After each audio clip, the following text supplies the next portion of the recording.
Hello, everyone. So today is day 10 of my 40-day devotional practice. So I'm 1/4 of the way through, and I thought I would give a little recap because I've had some pretty enlightening things come up that I wanted to share with all of you, because I think it is universal truths that you might take something from. So for those of you who aren't familiar with the 40 days of devotion practice, it is a practice where you show up for yourself every single day and you devote a certain amount of time to your practice in whatever way that means for you. It's a way to just show up consistently for yourself. And so for me, I've been focusing on my mindfulness practice and going more and more inward. So my sadhana practice from Vedic perspective, so yoga in all of its pillars. And yeah, it's been a lot of meditation, a lot of mantra chanting. So those two have stayed the same every day. Some days I also include an asana practice. Some days I include drinking tea mindfully. Other days it's been sound healing. Every day it's looked a little bit different,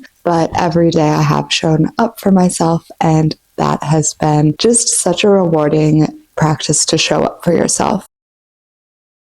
That leads me into the first thing I want to talk about. The reason why these practices are devotional, especially like from a yoga perspective, it's really taught that you're supposed to do it every single day. From the traditional standpoint, I know in the West, it's a bit more of like, I go to yoga here and there, but that's not how it's supposed to be practiced. It's supposed to be practiced every single day. And I realized during this practice on one of the days that I really didn't want to do my practice, why devotional practices are so amazing and important. So there was one day, I think it was day 6 or something like that. I had stayed out way too late the night before. I did not want to practice. I woke up late. I had a million things to do, and I really didn't feel like I had the space to give to my practice. I thought I need to start working, like all of those struggles came into my mind. And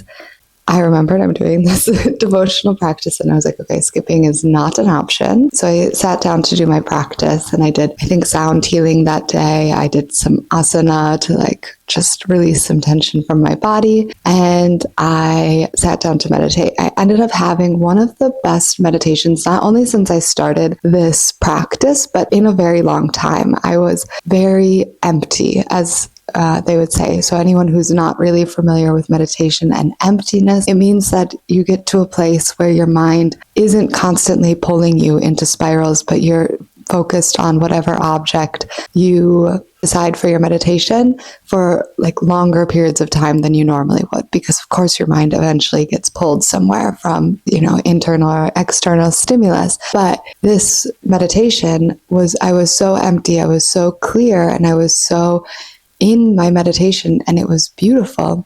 And I would have not had that experience if I decided to listen to how I was feeling that day. And that is why it's so important to have these devotional practices where you show up regardless of how you're feeling, regardless of what's going on. You show up for yourself and you create that space. And the rest of my day ended up being really productive. I got everything done I needed to. I still was able to, meet my friends in the evening and do everything I wanted to do. And to be honest, I think if I wouldn't have done my practice, it wouldn't have gone so smoothly the rest of the day. I'll never know that for sure. But when you go into your day from oh my gosh, I have so much to do, I stayed out too late and this and that, and it's this negative vibration. Whereas when you take the time and space to then center your energy, calm yourself, you come from a much more grounded space, and you can get the things done that you need to get done. So that was one of the big lessons that I took away. This one's a bit smaller, but I want to touch on it because some of the days I was meditating with frequencies. So I was wearing my headphones and listening to pure tone frequencies, either alpha waves or theta waves.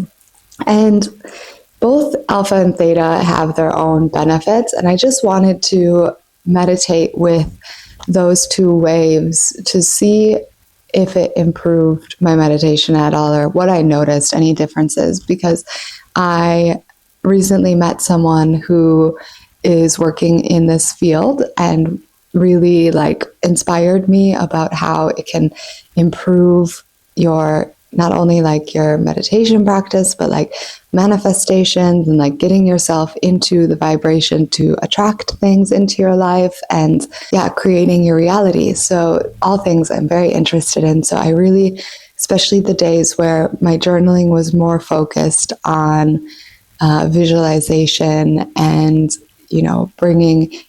calling in what I want in my life, I listened to different frequencies. And I found for me, alpha wave frequencies put me into a very calm, wonderful state.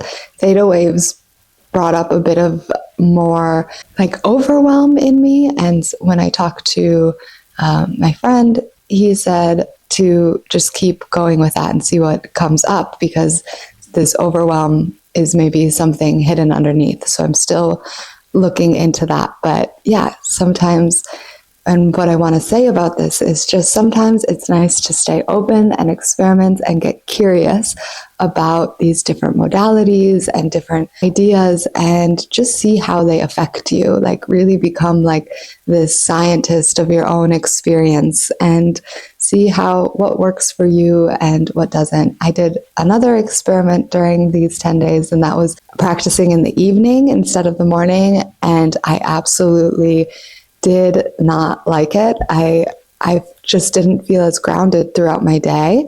And it just kind of seemed like it was nice to recenter myself before bed. And that's something I do often, but I also like to have my morning practice. And so not having the morning practice, my day was a little bit more scattered, it felt like. So definitely going to be sticking with doing it in the morning.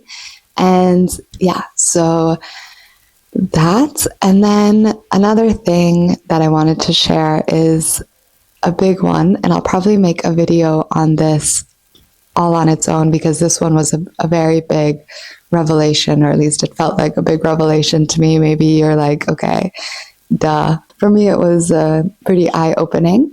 And that is based around the idea of non-attachment. And so non-attachment is often explained using this quote that I've always loved and has always stuck with me. And that is, non-attachment isn't that you own nothing, it's that nothing owns you. Now, when you think about this quote, a lot of times we think about it from the perspective of like your things, like your physical things, the things you own do not own you. Maybe your relationships do not own you, things like that. But when I was meditating on this, something came to me, and that's that there's one thing that owns us more than anything else in our lives, and that is our fears. And so if you want to practice non-attachment, you have to move past your fears. They are the things controlling us the most. They're the things that literally can change our behaviors, change the path of our life, because you're not willing to take a chance or get out of your comfort zone because you're afraid, things like that. So your fears really have a ton of control over you. And from the perspective of non-attachment, we're attaching to them then if we're allowing them to control us, because non-attachment, again, is that not that you own nothing, it's that nothing owns you. And so if our fears are owning us, we are attached to them. So in order to master and live by non-attachment, you have to release your fears, you have to move past them. So like I said, I'll make another video on that, giving some tips on how mindfulness can help us move past our fears and how to look at them and things like that. I just wanted to share that with you because for me, that was a very profound revelation in my mind. And and then the last thing is just, I want to say how beautiful it is and what an act of self-love it is to show up for yourself every day and create this space for you. And in our lives, we're often giving so much and we're putting so much energy out, but how often are you actually bringing that energy back into yourself? And in the end, you are the most important thing in your life, no matter what, no matter if you have kids, no matter what you think is important, your job, your relationships, whatever. You are the most important thing in your life. So putting energy back into yourself is so beautiful, because you're going to flourish in your self-love and self-appreciation and just get to know yourself on a deeper level, but also that spills outward. So the way that you show up in the world when you're showing up for yourself is so different, because you are not coming from a place of lack. You've already spent the time with yourself, so you have more space to give the world. You have more space to show up in your relationships. You have more space to show up in your work life. You have more space to show up for your family, whatever.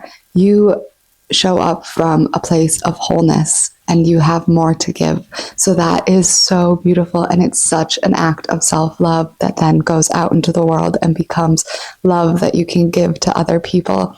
So yeah, if you are interested in doing the 40 days of devotional challenge and you don't know where to start, just send me a DM. And I don't have anything made to help or whatever at this moment. Maybe I'll make that in the future.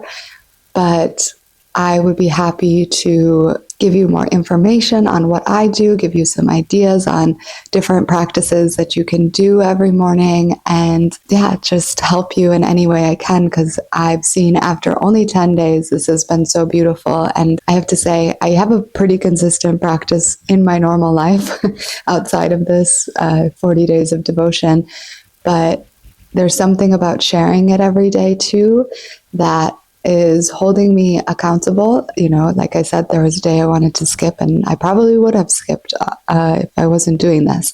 So if you need accountability, I would be happy to be that for you. And anyways, that is what I wanted to share. And I'll be sharing, I think every 10 days is a good amount of time to share like more in depth. But if you want to follow along with my everyday, I'm sharing on Instagram stories every day, just like a little blurb about what I did or what I experienced and what came up for me that day. And then I think every 10 days might be good to like really reflect and share more in depth with you about what I've experienced and what's come up for me. So if any of that resonated with you, let me know in the comments. And I'll put my Instagram handle in the description. So if you want to follow, you can. Otherwise, hope you have a great day, and I will talk to you later. Okay, bye.